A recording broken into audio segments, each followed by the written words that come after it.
गणनायकाय गणदैवताय गणाध्यक्षाय धीमहि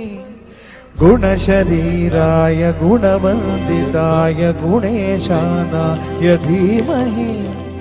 गुणाधीताय गुणाधीशाय गुणप्रविष्टाय धीमहि एकदन्ताय वक्रतुण्डाय गौरीतनयाय धीमहि